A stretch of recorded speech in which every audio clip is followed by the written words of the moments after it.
ሰይጣንን እንዲፈትነን ለምን ይፈቅድለታል በሚል ርዕስ ነው የምንማማረው። እስኪ በሉ እግዚአብሔር በሉ። ሰይጣንን እንዲፈትነን ለምን ይፈቅድለታል?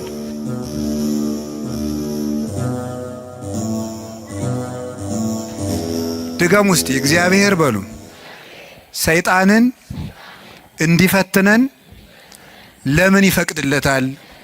ሶስተኛ በሉ እግዚአብሔር ሰይጣንን እንዲፈትነን ለምን ይፈቅድለታል ነው። እንግዲህ መቼም ትምህርት ስንማር አንዳንድ ጥያቄ መመለስ ነው ዓላማው። ሰይጣን የሚፈጥርብንን ዓላማ መመለስ ነው።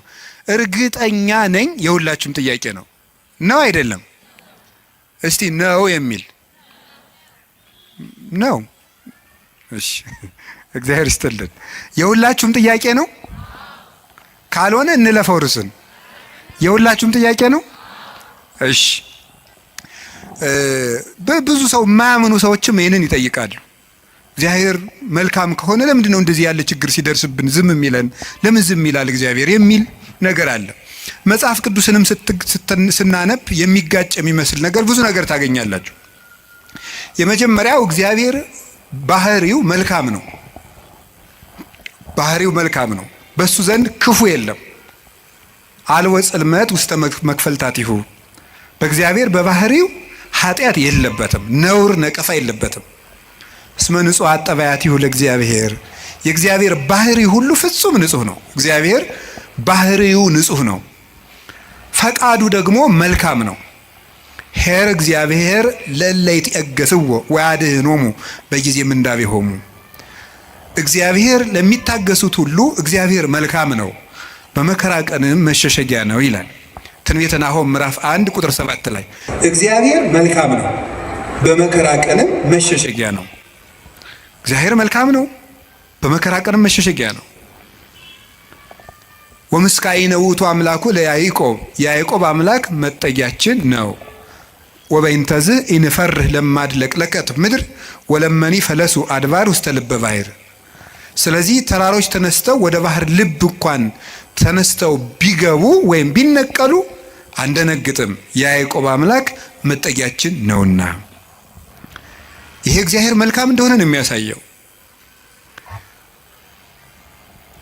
እግዚአብሔር ያበርህ ሊተ ምንትኑ ያፈራህኒ። እግዚአብሔር ብርሃኔና መድኃኒቴ ነው፣ የሚያስፈራኝ ምንም የለም። እግዚአብሔር ምእመና ለሕይወቴ። እግዚአብሔር የሕይወቴ መታመኛዋ ነው። ምንም የምፈራው ነገር የለም። እመኒ ጸብአኒ ተአይን እይፈራህኒ ልብየ። ሰራዊት እንኳን ከቦ ቢወጋኝ እግዚአብሔር መታመኛዬ ነውና አልፈራም ይላል። ስለዚህ እግዚአብሔር ብርሃን ነው፣ እግዚአብሔር መድኃኒት ነው፣ እግዚአብሔር መልካም ነው። እሱ ራሱ ኖራል። አነ ውእቱ ኖላዊ ኄር ዘበአማን።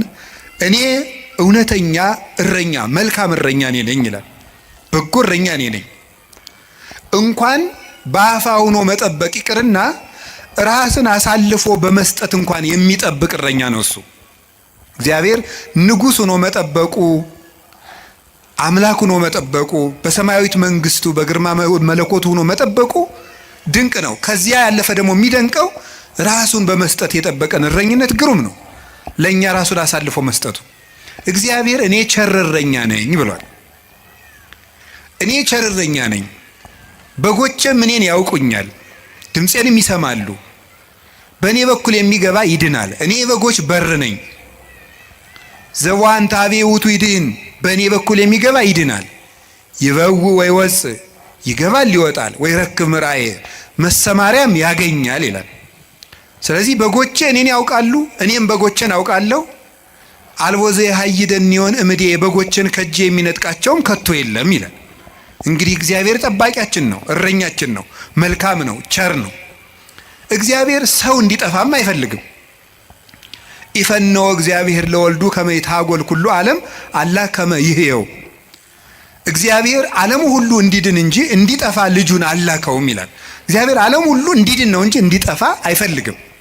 ቅድምም ብፁዕ አባታችን እንደጠቀሱልን ጢሞቴዎስ ምዕራፍ 2 ቁጥር 1 ላይ ሲናገር ዘይፈቅድ ይሕየው ኩሉ ዓለም ዘአነ ቀዳሚሆሙ ለኃጥአን።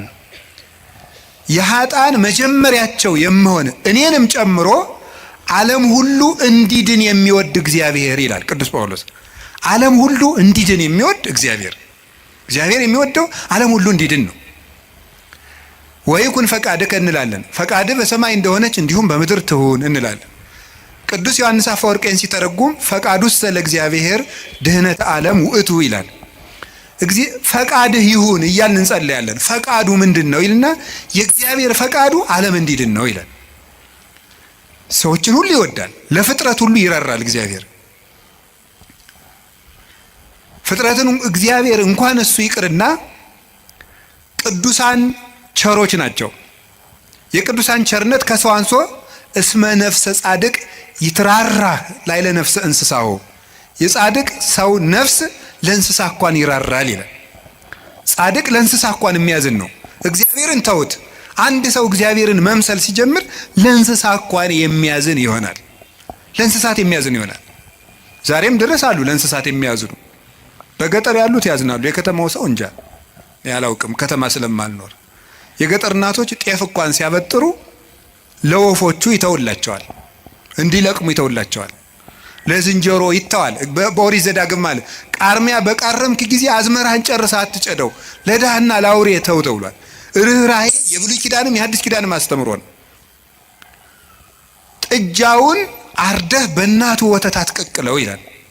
የቸርነት ስራ ነው ይሄ። ርኅሩህን ነው። በእናትና በልጅ መካከል ገብተህ ጭካኔን አታድርግ ማለት ነው። እናትና ልጅን መለየት ጭካኔ ስለሆነ እግዚአብሔር እንኳን ለሰው እናትና ልጅ ይቅርና ለእንስሳት እናትና ልጅነት የሚያዝን ርኅሩህ ነው እግዚአብሔር። ለእንስሳቱ ርኅራኄ ሰርቶላቸዋል። አህያውን ያለመጠን እንዳይጭኑት ስራ ተሰርቷል እግዚአብሔር። በሬና በሬ እንዳይዋጋ ስራ ተሰርቷል። አንዱ በሬ የአንዱን በሬ ወግቶ እንዳይገድል ኦሪት ዘጸአት ምዕራፍ 21 ላይ እንደተጻፈልን። ስለዚህ እግዚአብሔር ለእንስሳት እንኳን እንድናዝን ፈጥሮናል። ለሁሉ ልክ መልክ ሰጥቶ ነው የፈጠረ እግዚአብሔር። ሁሉም እንኳን እሱ የእሱ ቅዱሳን ቅዱሳን እሱ የፈጠረው ፍጥረት እንኳን መልካም ነው።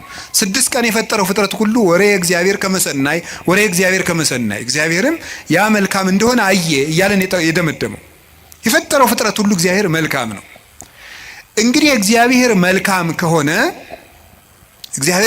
ከሆነ ቸርም ከሆነ እንዳንጠፋም የሚፈልግ ከሆነ እንድንድንም የሚፈልግ ከሆነ ቸር እረኛችንም ከሆነ እሱን ከተጠጋን ምንም የሚነጥቀን ከሌለ በሱ ስም እያመንን እሱን ጥግ እያደረግን የሱን ስም እየጠራን እየጸለይን እያስቀደስን በጎ እግዚአብሔር የት ሄዶ ክፉ ይደርስብናል የሚል ጥያቄ ሁላችንም እንጠይቃለን። ዲያብሎስ ራሱ ክፉ ነገርን ያመጣና እግዚአብሔር ቸር ከሆነ ክፉ ነገር ለምን አመጣብህ ብሎ ደግሞ ይጠይቀናል። ለዚህ መልስ ያጣች ነፍስ በእግዚአብሔር ተስፋ ቆርጣ ትቆበልላለች። ለምንድን ነው እግዚአብሔር የማያዝንልኝ? አንዳንድ ጊዜ ደግሞ እንደውም በተለይ ያሁኑ ትውልድ ምን ብሎ ሊጠይቅ ይችላል? ቆይ እግዚአብሔር በእኔ ስቃይ ደስ ይለዋል ይላል። እግዚአብሔር በእኔ ስቃይ ደስ ይለዋል ወይ? ለምንድን ነው እኛ ስንሰቃይ ዝም የሚለው የሚል ጥያቄ እዚሁ ጋር የሚያያዝ አንድ የመጽሐፍ ቅዱስ ጥቅስ ላንሳላችሁ። አነ ውእቱ ፈጠርኩ ብርሃነ ወገበርኩ ጽልመተ። ብርሃንን የፈጠርኩ እኔ ነኝ፣ ጨለማንም የሰራሁ እኔ ነኝ። አመጽ ሰላመ እፈጥር ሰላመ ወእገብር እኪተ። ሰላምንም አመጣለሁ ክፋትንም እፈጥራለሁ። አነ እግዚአብሔር ፈጠርኩ ዘንተ ኩሎ። እኔ እግዚአብሔር ሁሉንም ይሄንን ፈጠርኩ ይላል ትንቢተ ኢሳይያስ ምዕራፍ 45 ቁጥር 6 ላይ እኔ እግዚአብሔር ሰላምን አመጣለሁ ክፋትን እፈጥራለሁ፣ ብርሃንንም ፈጥሬያለሁ ጨለማንም ፈጥሬያለሁ ይላል። እዚያ ላይ እግዚአብሔር መልካም ነው አለ። አሁን ደግሞ እዚህ ላይ እኔ እግዚአብሔር ክፋትን እፈጥራለሁ ይላል። እግዚአብሔር ክፋትን ይፈጥራል? ምን ትላላችሁ? እንዴ እፈጥራለሁ ያለ እኮ ራሱ ነው። እግዚአብሔር ራሱ ነው እኔ ክፋትን እፈጥራለሁ። እኔ እኮ መጽሐፍ ቅዱስ ላይ ነው የጠቀስኩት። እግዚአብሔር እንደዚህ ብሏል፣ እግዚአብሔር ክፋትን እፈጥራለሁ ብሏል ይላል። ምን ትላላችሁ? እኔ ክፋትን የምፈጥር አምላክ ነኝ ይላል። እኔ ሰላምንም አመጣለሁ ጦርነትን የማመጣው እኔ ነኝ ይላል። ከዚያ መልሶስ ደግሞ ምን ይላል? ደግሞ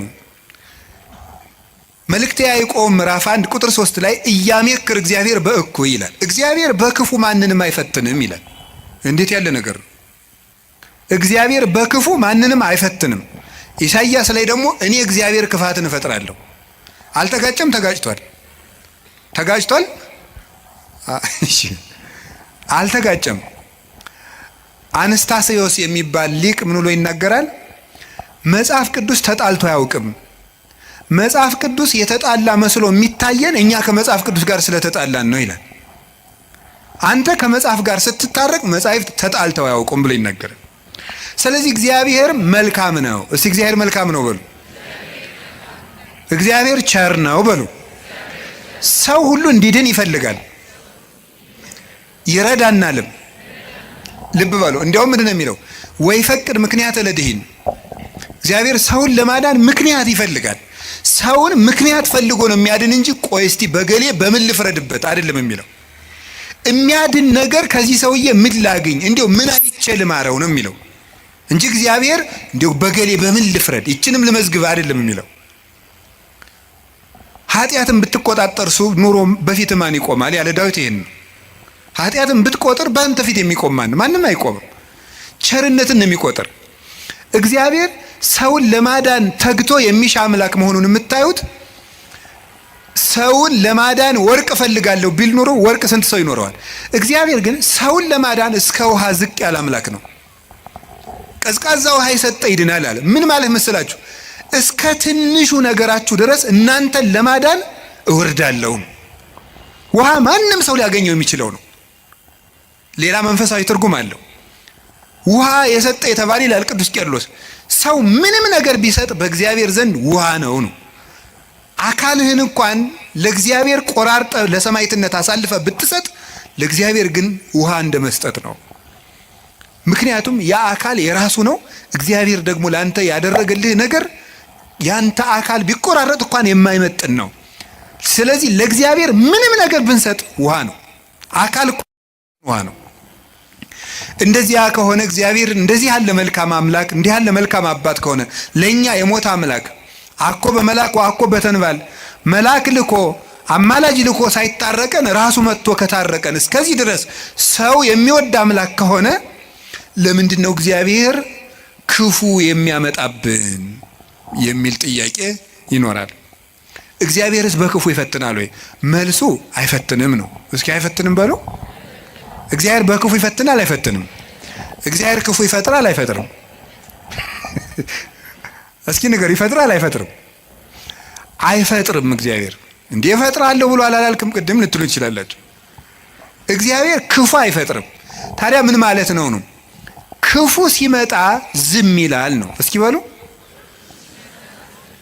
ንገሩ እንጂ ክፉ ሲመጣ እስኪ ለምሳሌ እንዲህ የሚል ነገር አለ።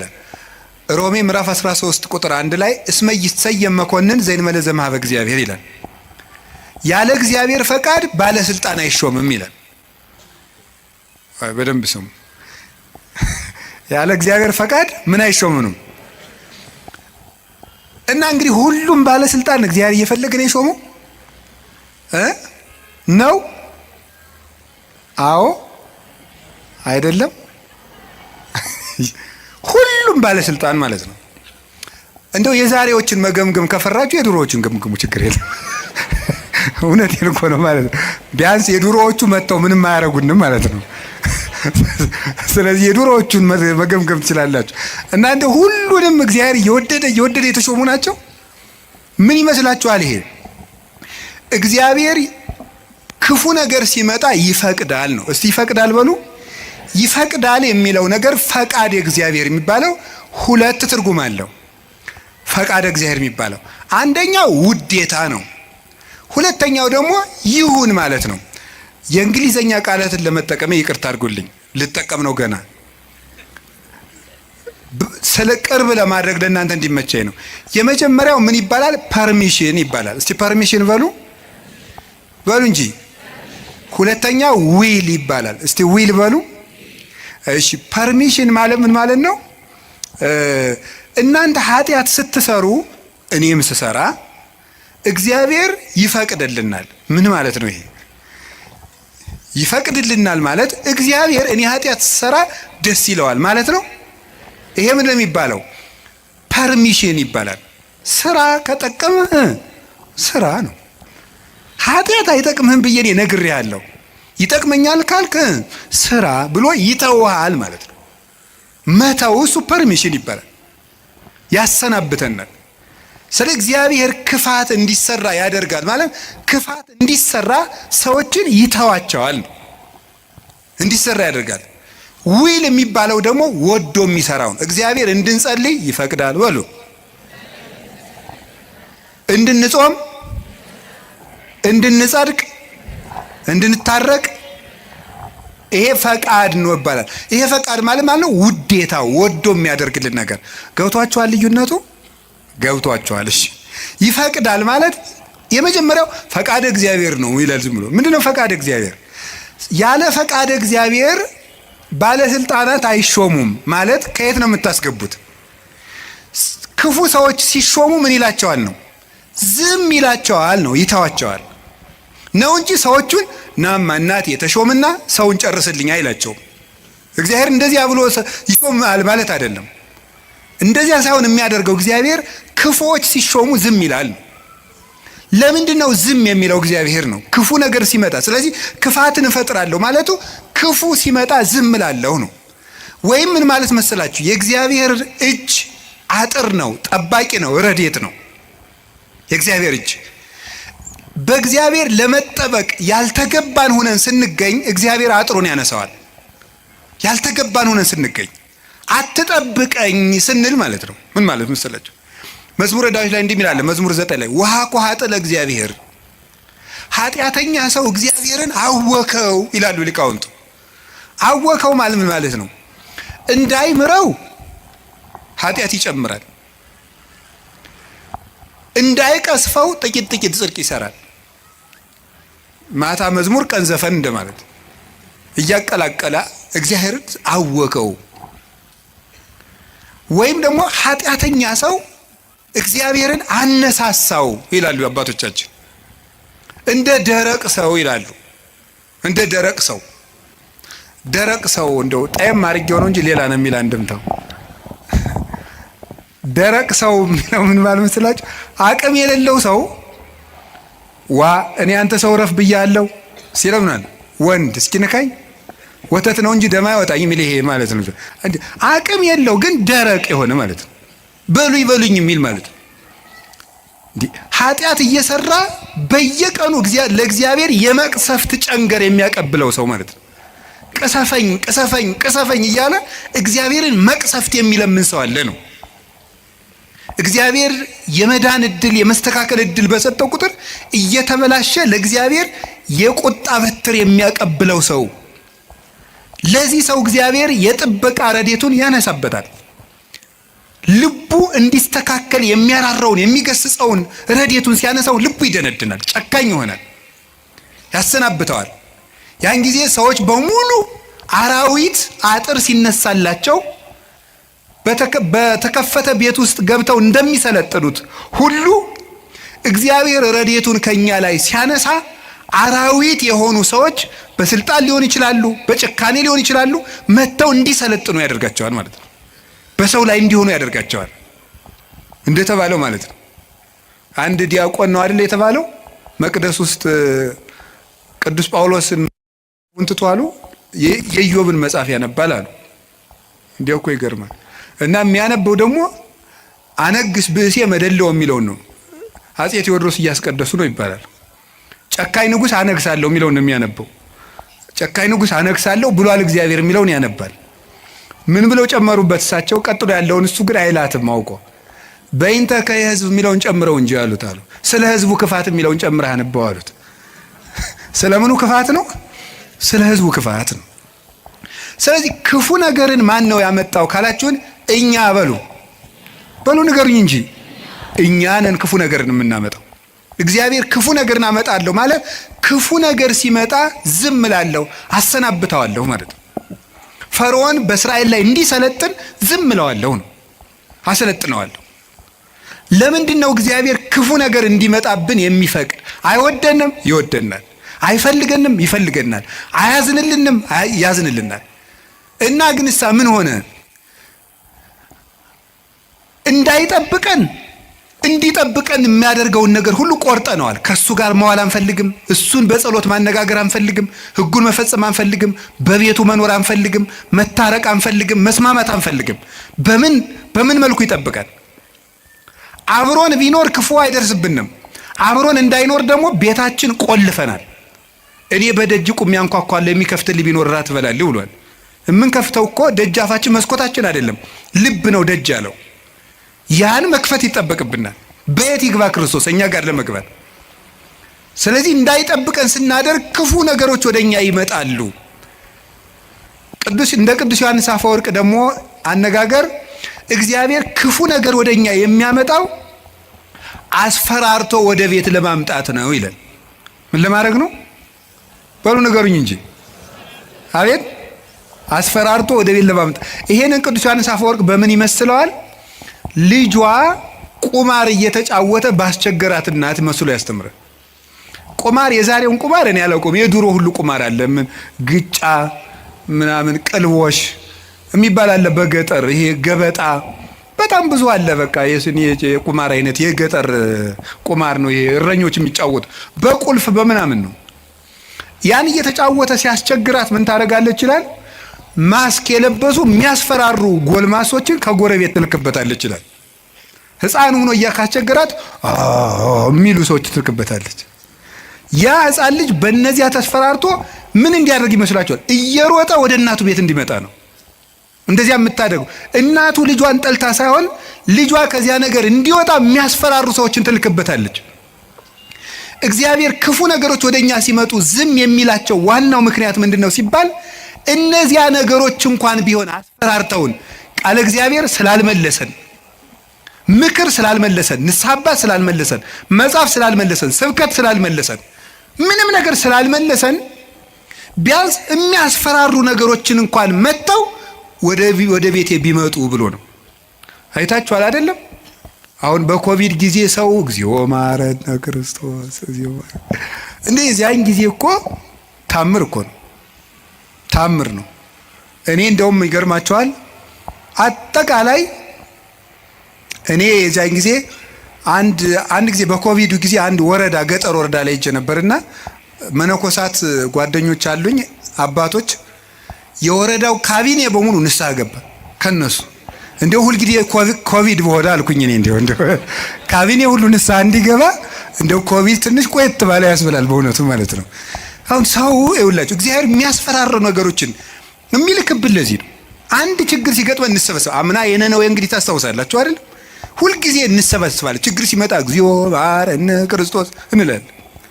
እናቲቱ ግን እነዚያን የሚያስፈራሩ ነገሮችን የምትልክ መልሶ ወደ ቁማሩ እንዲሄድ አይደለም፣ ልጇ ከቤቷ ቁም ነገረኛ ሆኖ እንዲቀር ነው። እግዚአብሔር የሚያስፈራሩ ነገሮችን ብቅ የሚያደርጋቸው መከራዎችን እንዲመጡ የሚያደርገው እኛን ስለሚጠላን አይደለም፣ እንዲሰበስበን ነው። እግዚአብሔር ለነነዌ ሰዎች የሚገለብጥ መከራ እመጣለሁ ያላቸው ተመልከቱ። ይሄን የእናትነት ስራ ነው የሰራው እግዚአብሔር። ሊያጠፋቸው ፈልጎ አይደለም፣ አስፈርቶ ወደሱ ማምጣት ነው የፈለገ። ቅዱስ ያሬድ ለዚህ ነው አንተ አቡነ ወአንተ እምነ ያለው። አንተ አባታችን ነህ፣ አንተ እናታችን ነህ። እግዚአብሔር እናት ነው። ልጆቹ እንዲከፉበት ስለማይፈልግ የሚያስፈራሩ ነገሮች፣ ዮናስን እኮ ያለው ሂድና አስፈራራ ነው ያለው። አስፈራራቸው ፈርተው እንዲመለሱ ማለት ነው። ተጽናንቶ መመለስ ያቃተው ቢያንስ ፈርቶ እንዲመለስ ነው። ስለዚህ ፈርተው ተመለሱ። እግዚአብሔር ክፉ ነገሮችን የሚልካቸው ወይም ሰይጣን ክፉ ነገሮችን እንዲያመጣ እግዚአብሔር ዝም የሚለው ለምንድን ነው ካላችሁኝ፣ ፈርተን እንድንመለስ ነው። ምን አላችሁኝ? ምን አላችሁኝ? ምን አላችሁኝ? አንዳንድ ጊዜ ሕፃን ሆነን ስናስቸግር ትዝ ይላችኋል። ለከተማ ሰው ብዙ ምሳሌ ቅርብ አይደለም። አንተ ነዚያ ምድጃ እየቆሰቆስክ ያደክረው እኛ ስቶቭ ነን እንዳትሉ። እኛው ምድጃ ሲነድ ድሮ እሳት እማማ እያልን እናስቸግራለን። እሳት እኮ ነው የምንለምነው። ከዚያ መጨረሻ ላይ እምቢ ካል ኡፍ እያሉ ያስፈራሩናል። እምቢ ካል አይ እንግዲህ ቀመሰው ብለው ተርኮስ ያደርጉናል። ድግም ቀን እሳት የሚባል አንቀምሳትም ከዚያ በኋላ ማለት ነው። እግዚአብሔር እንደዚያ ነው። እፍ ይለናል። እናታችን አባታችን ስለሆነ መመለስ ካቃተን አንዳንድ ጊዜም ተርኮስ ያደርገናል። ድግም ቀን እንዳይደግመን ማለት ነው። እና እግዚአብሔር ስለሚጠላን እንዳይመስላችሁ። እኔ እውነቴን እኮ ነው። እንዴት አድርጎ እንደሚወደን ተመልከቱ።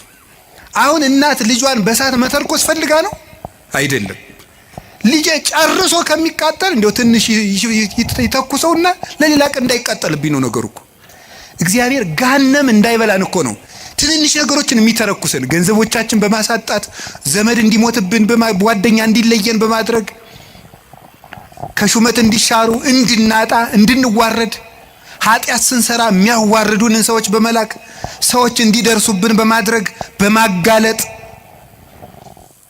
ኋላ ከምትጋለጥ ዛሬ ባጋለጥ ብሎ የሚያዋርዱ ሰዎችን ጭምር በመላክ እግዚአብሔር እኛን ትንሽ ተርኮስ እያደረገ ወደ ቤቱ ያመጣናል። እንዴት እንደሚወደን ተመልከቱ። ፈተና በመጣብን ጊዜ እግዚአብሔር እንደሚወዳችሁ ተመልከቱ። እውነቴን የምነግራችሁ ጌታ ሆይ ለምንድን ነው እንዲሁ አክስቴም ሳምንት ዕለት ሞተች፣ እናቴ ደግሞ የዛሬ ወር፣ እንደገና ደግሞ የዛሬ 2 ወር ከስራ ተባረርኩ፣ እንደገና ደግሞ ይሄ ቀደረብኝ፣ ደግሞ ይሄኛው ተቃጠለብኝ፣ እንደዚህ አለብኝ፣ ጠልታይ ነው ወይ እባክህን ወይም እባክሽን ልጄ ወደ ቤቴ ኑ ማለቱ ነበር። እንዲህ አድርገህ ትፈልገኛለህ ወይ? ራስቼ ስለኖርኩ እማስታውስበት መከራ ሰጠኸኝ ተብሎ ነው መመስገድ ያለበት። አንተን እንዳስታውስህ የመጥሪያ ደብዳቤ ላክልኝ ነው። መጽሐፍ ቅዱስን ደብዳቤ ጽፎ ላከ፣ ንስሐ አባት ላከ፣ መጽሐፍትን ጽፎ ላከ፣ በቅዳሴ ጠራን፣ በትምህርት ጠራን፣ በመዝሙር ጠራን፣ ወንድሞቻችን ሲመጡ በመከራ ጠራን፣ አልተመለስንም። መጨረሻ ላይ ደግሞ የመከራ መልእክት ይልካል። እባካችሁ ኑ ነው። ለምኖ የሚያድን አምላክ እንደ እግዚአብሔር ያለ አለ እንዴ? ለምኖ እኮ ነው የሚያድነን። አሁን ሙሴን አላያችሁትም? እንዴት አስፈራርቶ መመለስ እንደፈለገ። እስራኤል ጣዖት ሲያመልኩ ሙሴ አቤት ተወኝ ማይጄ ላጠፋቸው ነው። አሁን ሙሴ እግዚአብሔር ጨብጦ ስር ይዞት ሂጄ ላጠፋቸው ነው። እንዲሁ እኮ ይገርማል እኮ እግዚአብሔር የሚያደርገው ነገር። ኧረ ተው አታጥፋ።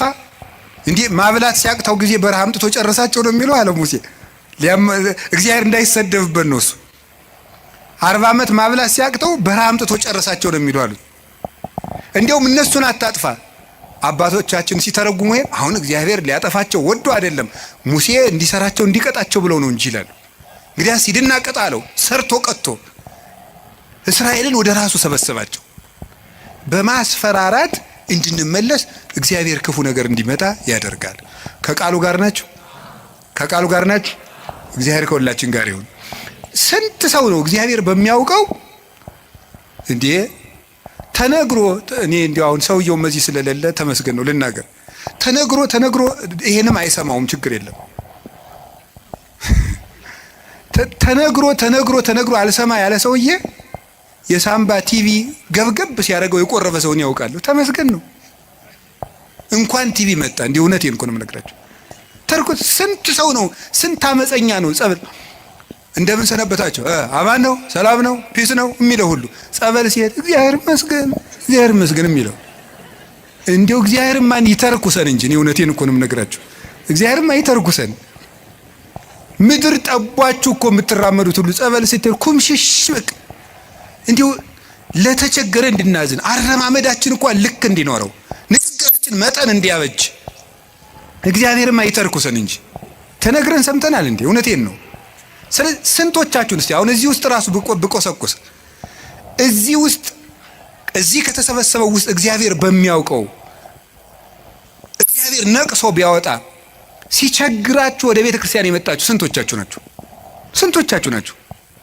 ወይ ባል እንዴ ባለ ትዳሮች ሲጣሉ እኮ ነው ባጋባናቸው በ20 ዓመታቸው እኮ ነው ቤተ ክርስቲያን የሚመጡ ሲጣሉ ነው። ይኸው ከተጋባና ዓመታችን ነው፣ ምላትን አትሰማኝም፣ ምንም አታዳምጠኝም ማለት ይጀምራል። ማለት 20 ዓመት ጠፍቶ ኖሮ ምናምን መከራውን ነው ተደዝድዞ ነው እዚህ ወዲያ መከራችን ምን ተመስገን ነው እንኳን መጣችሁ። ዋናው መሸም ነጋም መምጣታችሁ ነው። ስለዚህ እግዚአብሔር ሰው ሁሉ ራሱን እንዲጠላል ሊያደርግ ይችላል። እንድንመጣም ከፈለገ እግዚአብሔር ሰው እንዲጠላን አያደርግም። ሰው እንዲጠላን ሰይጣን ሲያደርግ ዝም ይላል። ይሄ እግዚአብሔር እኛን የሚጠራበት መንገድ ነው።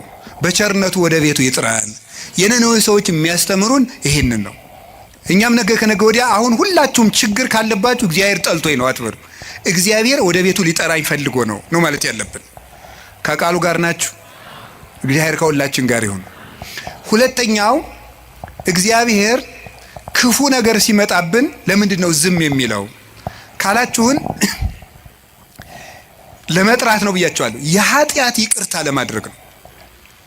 የኃጢአት ይቅርታ ለማድረግ አንዳንዱን ሰው እግዚአብሔር በበሽታ የኃጢአት ይቅርታ ይሰጠዋል። አንዳንዱን ሰው ገንዘቡን አሳጥቶ ሰውነቱን ከመቅሰፍ ይሰውረዋል። ገንዘብ የሰውነት ቤዛ ነው ይላሉ አባቶቻችን። ኦሪት ነው ያለችው። በሰውየው ላይ ሊመጣ የነበረውን ችግር በገንዘቡ ላይ ያሳልፍለታል። በዚያው እንደ የከተማ ሰው ጦሱን ይዞ ይሄድ ይላል። የገጠር ሰው በዚያው ያሳልፈው ይላል። ያው አንድ ነው ቋንቋ። ያም ጦሱን ይዞ ይሄድ ምንድነው? ጦስ ምንድነው ታውቁታላችሁ? የሰውነት ገንዘብ የሰውነት ቤዛ ነው። የኃጢአት ይቅርታ እንድናገኝ ምን ያደርጋል መሰላችሁ? በሽታን ያመጣል፣ ደዌን ያመጣል። ያ ደዌ ኃጢአት ደዌ ዘኃጢአት ደዌ ሰሴት ይሉታል አባቶቻችን። የኃጢአት ይቅርታ እንድናገኝ ደዌን ያመጣል።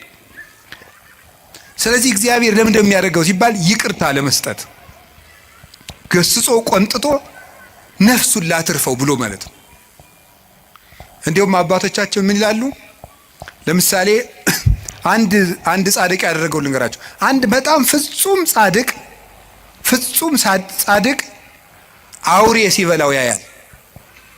አውሬ በልቶት ሳይቀበር ሲቀር፣ ሰውን ሁሉ የሚያስለቅስ ባለጸጋ ደግሞ በጥሩ አቀባበር ሲቀበር፣ እንደው ሰው ሁሉ አጅቦ ሲቀበር ያያል። እንደ እግዚአብሔር ሆይ እሱን ያገለገለህን ሰው አውሬ በልቶት እንዲሞት ታደርጋለህ፣ ቀማኛውን በስርዓት እንዲቀበር ታደርጋለህ። ፍርድ ምንድን ነው አለው። ይሄኛው ብዙ ጽድቅ አለው፣ ትንሽ ኃጢአት አለችው።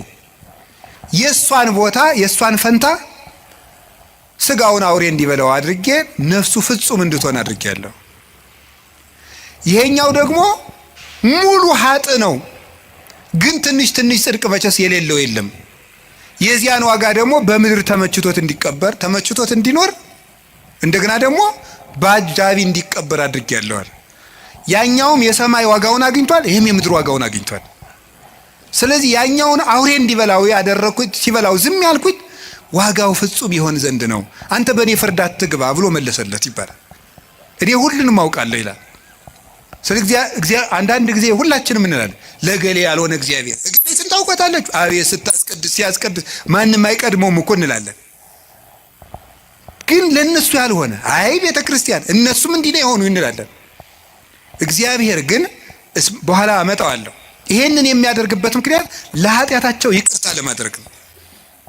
እንደዚህ ስላችሁ ደግሞ ጊዜ እንዲሁ በኃጢአቴ ነው ይሄን የተቀጣው ማለት ደግሞ በራሱ ትዕቢት ነው። ለምን መሰላችሁ? ለኃጢአቴ ይሄ መከራ ይበቃኛል ማለት ራሱ ትዕቢት ነው።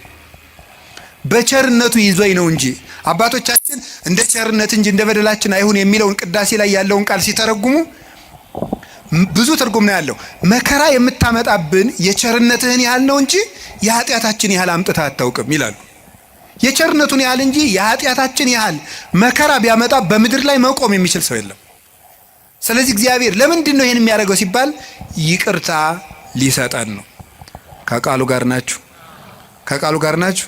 እግዚአብሔር ከሁላችን ጋር ይሁን። ሶስተኛው እግዚአብሔር ለምንድን ነው ክፉ ነገር እንዲመጣ የሚያደርገው ወይም ክፉ ሲመጣ ለምን ዝም ይላል ነው። ይሄን የሚያደርግበት ምክንያት ቆይቶ ለማያፈራ ሰው መቅሰፍት ይሰጠዋል። ለምሳሌ ምን ማለት መሰላችሁ? ይሄ ሁለት አይነት ነው። አንደኛ ለምሳሌ እግዚአብሔር ሕፃናት እንዲሞቱ ለምን ነው የሚያደርገው? በመጽሐፍ የተጻፈውን ልንገራችሁ፣ ቀሪውን ራሱ ያውቃል። እግዚአብሔር ሕፃናት ሁላችንም ጠይቃለን። እሺ እኛስ በኃጢአታችን ለምንድን ነው ሕፃናት የሚቀሰፉት እንላለን። ያን የሚያደርግበት ምክንያት ማለት ነው ምንድነው? መጨረሻቸው መልካም እንደሆኑ የሚያውቃቸውን ሕፃናት መጨረሻቸው መልካም እንደሆኑ ያወቃቸውን ሕፃናት ከክፉ ዘመን ሳይጨምራቸው በጊዜ ይወስዳቸዋል። ይሄ የራሱ አሰራር ነው። እስከ መጨረሻቸው ቅን እንደሚሆኑ ያወቃቸውን አይ እነዚህ መጨረሻቸው መልካም ነው ብሎ እንደ ምርጥ ዘር ይወስዳቸዋል። ሰብአ ሰገል ላይ ክርስቶስ ሲሰደድ ለምንድን ነው ሕፃናት እንዲጨፈጨፉ ያለውን አባቶቻችን ሲተረጉሙ አንደኛ ከመከራው ሲያሳትፋቸው ነው። በኋላ እናመጣዋለን። የመጀመሪያው ግን አንዱ ምንድነው? እነዚህ ሕፃናት በጣም ቅኖች ናቸውና እስከ መጨረሻው አይቶ ሩጫቸውን ባወቀ ገንዘብ ቆይተው ከክፉ አይሁዶች ጋር እንዳይጨመሩ በጊዜ ወሰዳቸው ብሎ ይተረጉማሉ አባቶቻችን። ስለዚህ ቆይቶ የሚከፋ ከሆነ ከነ መልካምነቱ በጊዜ ይወስደዋል። አንዱ እሱ ነው። መልካምን ሰው ቆይቶ እንዳይበላሽ ይወስደዋል ከቅንነቱ አንጻር።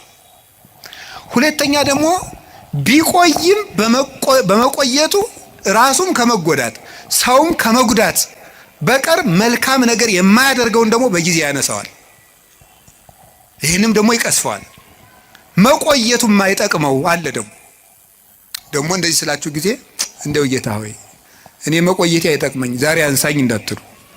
እንደው እኮ ሰው እኮ የሰው ነገር መቼም ሰው የሚነግሩትን ትቶ ያልነገሩትን ነው የሚይዝ። እንደሱ እያልኩኝ አይደለም። እንደሱ አትበሉ፣ እድሜ ለንስሐ ስጠኝ ነው የሚባለው። ወይ ጉድ! እንደዚህ ማለት ጌታ ሆይ ግደለኝ ማለት እኮ እንዲሁ ጸድቅ ያለው ማለት ነው። አስተካክለኝ፣ ጊዜ ስጠኝ፣ ቆየኝ እስካፈራ፣ አትቁረጠኝ ነው የሚባለው። ግደለኝ ማለት አይቻልም። እንደ ቅዱስ ጳውሎስ ያለ ሰው ነው ወደ ክርስቶስ ልሄድ እናፍቃለሁ ማለት የሚችል። ስለዚህ እግዚአብሔር ቆይቶ ለምንድን ነው እንደው እገሌ ለምን ተቀሰፈ እገሌ ምንም እንዲህ አለ የማይቆየውን ሰው እንደውም ቆይቶ ቢያንስ እንኳን በቅዱሳን ምልጃ እንኳን ትንሽ ምሕረት እንዳያገኝ የእግዚአብሔርን ቸርነት ጨርሶ ተቃውሞ ከምሕረት በር ውጪ በር እንዳይዘጋበት የሚያስምር ነገር ሳለው እንኳን እንደው ትንሽ ይወስደዋል። እንደገና ደግሞ ስለ ፍትህም ይወስደዋል። በመቆየቱ ሰዎች ብዙ የሚጎዱ ከሆነ ስለ ፍትህ ይነቅለዋል። ያንን እንደ ፈርዖን ያለውን ፍትሁን ያሳየዋል። እግዚአብሔር ምሕረቱን ላልተጠቀመ ሰው ፍትህ ይሰጠዋል፣ ፈታሂነትም ስላለው። ከዚህ የተነሳ ፈርዖንን አነሳው። እንዲያውም አባቶቻችን ምን ይላሉ? ፈርዖንን በባህር ውስጥ የጣለ በሉ እስቲ ምሕረቱ ለዘላለም ነውና በሉ እስቲ። እንዴት ነው ይሄ ነገር? ፈርዖንን በባህር ውስጥ የጣለ ይሄ ነገር አይጋጭም? ፈርዖንን በባህር ጥሏል ብሎ ሲያበቃ ከዛ ምሕረቱ ለምንድን ነው? እንዴት ያለ ምሕረት የዘላለም ምሕረት ነው አይደል? አይመስላችሁም? ጥያቄ ሆኖባችሁ ያውቀው ምን ማለት ነው? ፈርዖን ቢቆይ ኑሮ ለአንደኛው ደግሞ በእግዚአብሔር ከዚያ የባሰ የሚያስመጣበትን ነገር ይሰራል እና እንዲያው ባህር ውስጥ መክተቱ ምሕረት ነው ይላል። ቸር ስለሆነ ነው እንኳን ከተተው ባህር ውስጥ ማለት ነው። ከዚያ የባሰ ምን ሊመጣበት ኑሯል ብትሉኝ እግዚአብሔር ያውቃል፣ እኔ አላውቅም። እግዚአብሔር የባሰ ነገር ደግሞ የባሰ ነገር እንዳንገባ እንደው ወደ አንዱ ጉድጓድም ቢሆን ተገፍተን እንድንገባ ያደርጋል እግዚአብሔር። ስለዚህ ለፈርዖንም ቸር ነው ማለት ነው እግዚአብሔር። እስቲ እግዚአብሔር በሉ። ለፈርዖንም ምንድን ነው? ቸር ነው። ያረገለትን አላያችሁም እንዴ?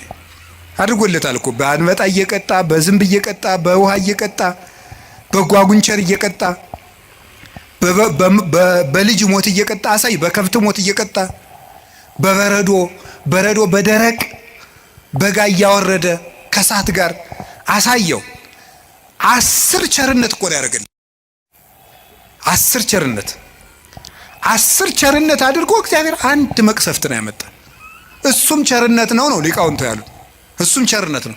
ፈርዖን መቆየቱ የባሰ ከእግዚአብሔር ጋር እየታገለ እንዳይማር ይሆናል ይሉ የለ አባቶቻችን።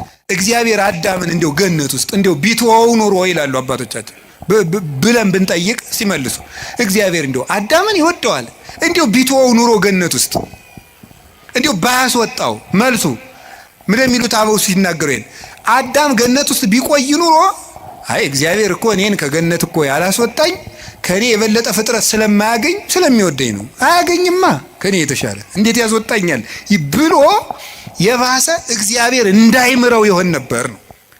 እንዳይምረው ይሆን ነበር። እግዚአብሔር እኔ ስለማስፈልገው ነው ያላስወጣኝ ብሎ የእግዚአብሔርን ቸርነት በመገዳደር አዳም ምሕረት እንዳያገኝ ይሆን ነበር። እንዳይሆን እግዚአብሔር በወት ተቆይና ምርሃለሁ አለው። እግዚአብሔር እንኳንስ ከሌላው ነገር እንኳንስ ከቤታችን ይቅርና ከገነት እንኳን ሲያስወጣ በቸርነት ነው የሚያስወጣው፣ እንዳንበላሽበት ነው። የማይቆነጠጥ ልጅ የሰው ልጅ ነው ይላል ቅዱስ ጳውሎስ። የጎረቤት ልጅ ነው የሚቆጥ። የራስ ልጅ ይቀጣል። እግዚአብሔር ልጆቹ ስለሆነ ይቀጣል። ልጅ ደግሞ ይቀጣል። ለነገሩ ያሁን ልጅ አይቀጣም። ድሮ እንቀጣ ነበር። እንደው ቤተሰቦቻችን ሩቅ አገር ሲሄዱ ድሮ ከጎረቤት ጥለውን ይሄዳሉ። ከጎረቤት ንሱ ልጄን አቆዩ ተብለን ከዚያ በኋላ የሆነ ነገር ከተቆጡን ሄደን ከተዘጋው ከእናት አባታችን ቤት ቁጭ እንላለን። እነዚያ ጎረቤቶች ምን እንደሚሉ ታውቃላችሁ? የሰው ልጅ መሆንህን ለማሳወቅ ነው አይደል እዚህ ሄድከው፣ ልጄ ብትሆን ኑሮ አትሄድም ነበር ይላሉ። የሰው ልጅ ነው ሲቆጡት የሚጠፋ። የራስ ልጅ ግን እየተቆጡት በቤት ነው የሚኖረው። የሚቆጡት ልጅ ነው። እግዚአብሔር ቅዱስ ጳውሎስ ስለዚህ ነው ዕብራውያን 12 ላይ ካልተቆጣችሁማ ልጅ አይደላችሁም ካልተገሰጻችሁ ብሎ ይነገረን እና እግዚአብሔር የሚያደርገው ለክፎች ለበጎች ፍትህ እንዲያገኙ ክፎች ደግሞ በመቆየታቸው ስለማይጠቀሙ ይሄን ያደርጋል። ለክፎች ደግሞ ለምን ዘመን ይሰጣቸዋል? ንስሐ እንዲገቡ። ይሄን በማድረግ ነው። ከቃሉ ጋር ናችሁ። ስለዚህ እግዚአብሔር ክፉ ነገር እንዲመጣ የሚያደርገው በዚህ ምክንያት ነው። ሌላ የተወሰኑ ነጥቦችን ልንገራችሁ። አሁን ይሄ ለምን ክፉ ነገር እንዲመጣ ያደርጋል እግዚአብሔር ነው። አሁን ወደ ርዕሳችን ልመልሳችሁ። እግዚአብሔር ለምን ሰይጣን እንዲፈትነን ምን ይልለታል ነው? ይፈቅድለታል ነው። የመጀመሪያው ነፃ ፈቃድ ስለሰጠን ነው። እስቲ ነፃ ፈቃድ ስለሰጠን በሉ። ምን ነፃ ፈቃድ ስለሰጠን ወይም ሰው ስለሆን ነው እንድንፈተን የፈቀደው እግዚአብሔር። ሰይጣን እንዲፈትነን ለምን ይፈቅዳል ሲባል ሰው ስለሆን። ይሄ ማለት ምን ማለት እንደሆነ ታውቃላችሁ? እግዚአብሔርን ስለምንመስል ነው። ኦሪት ዘፍጥረት ምዕራፍ 1 ቁጥር 26 ላይ እንደተጻፈው እግዚአብሔር እኛን የፈጠረን በአርአያውና በመልኩ ነው። በአርአያውና በመልኩ ነው። በአርአያውና በመልኩ ማለት ራሱን የቻለ ብዙ ነገር ነው ያለው። በመልኩ ፈጠረን ከምንልባቸው መንገዶች አንዱ ምንድን ነው ይመስላችኋል? በአርአያ በምሳሌ ፈጠረን አንዱ እግዚአብሔር የወደደውን ለማድረግ አስገዳጅ የሌለው ነው። እግዚ ዘይግዕዝዎ ነው። ነፃ የማያወጡት ንጉሥ ነው። ገዥ የለበትም፣ አስገዳጅ የለበትም። እግዚአብሔር የፈቀደውን ሲሰራ አስገዳጅ እንደሌለበት የሰው ልጅም የፈቀደውን እንዲሰራ አስገዳጅ ሊኖርበት አይገባም። መምረጥ አለበት። ለምን? እግዚአብሔርን መምሰል የሚችል መምሰል የተሰጠው ምርጫ ያለው ውድ ፍጡር ነው። ትልቅ ፍጡር ነው። አንዱ ትልቅነታችን መምረጥ መቻላችን ነው። መምረጥ ካልቻልን እንስሳ ነን ማለት ነው። አውሬ ነን፣ ድንጋይ ነን ማለት ነው። ወይም እንጨት ነን፣ ወይም ይሄ ጠፈር ነን፣ ወይም ፀሐይ ነን። ፀሐይ ምርጫ የላትም። ጨረቃ ምርጫ የላትም። ከዋክብት ምርጫ የላቸውም። እጽዋት ምርጫ የላቸውም። አንበሳ፣ ዘንዶ፣ አውሬ፣ በግ፣ ከብት ምርጫ የላቸውም። ሰው ምርጫ ያለው ትልቅ ፍጡር ነው። በምርጫችንም እግዚአብሔርን እንመስላለን። ስለዚህ ክፉ ነገር እንዲመጣ ያደረገው መምረጥ የምትችል ልዩ ፍጡር ነህ፣ የመምረጥ ችሎታ ሰጥቻለሁ ነው። ያንን ለማክበር ነው። ወረሳ ያላቲ ከመትግበር ፈቃዳ እንዘ አልቦ ዘይሄይላ። ማንም ሳያስገድዳት ነፍስን የወደደችውን እንድትሰራ ስልጣን ሰጣት ይላል መቅደመ ወንጌል ላይ። የሰው ነፍስ ማንም ሳያስገድዳት የፈለገችውን እንድትሰራ ምርጫ ሰጥቷታል። ስለዚህ እግዚአብሔር እኛ እኮ ምርጫ መስጠቱ እሱንም እንድንመርጥ፣ ክፋትንም እንድንመርጥ፣ በጎንም እንድንመርጥ፣ መወሰን እንድንችል ውሳኔ የመወሰን ስልጣን የተሰጠን ልዩ ፍጡሮች መሆናችንን ለማመልከት ፈቃዳችንን ለማክበር ስልጣን ለመስጠት ክፉም እንዲመጣ ወደኛ ፈቀደ፣ በጎም ወደኛ እንዲመጣ ፈቀደ ማለት ነው። እንዲህ ይላል ኦሪት ዘዳግም ምዕራፍ 30 ቁጥር 19 ላይ አሰም ለከ ሰማየ ወምድረ ወእሰሚ በቅድሜከ ሕይወተ ወሞተ በረከተ ወመርገመ ህረያ ለሕይወት ከመትሄው አንተይ ወዘርእከ። እኔ በፊትህ ሕይወትንና ሞትን በረከትና መርገምን በፊትህ አስቀምጫለሁ። ሰማይና ምድርን ዳኛ ምስክር አደርግብሃለሁ። ሞትን ትተህ ሕይወትን፣ መርገምን ትተህ በረከትን ምረጥ። የመረጥክ እንደሆነ አንተም ዘርህም በሕይወት ትኖራለህ ይላል። ሞትና ሕይወትን በፊትህ አስቀምጫለሁ፣ በረከትና መርገምን በፊትህ አስቀምጫለሁ። መርገምን ትተህ በረከትን ምረጥ፣ ሞትን ትተህ ሕይወትን ምረጥ። እንዲህ ካደረክ በሕይወት ትኖራለህ። እግዚአብሔር ይህን ስልጣን ሰጥቶናል። የመምረጥ ስልጣን የሰጠን ፈቃድ ሰጥቶናል። ክርስቲያኖች በየቀኑ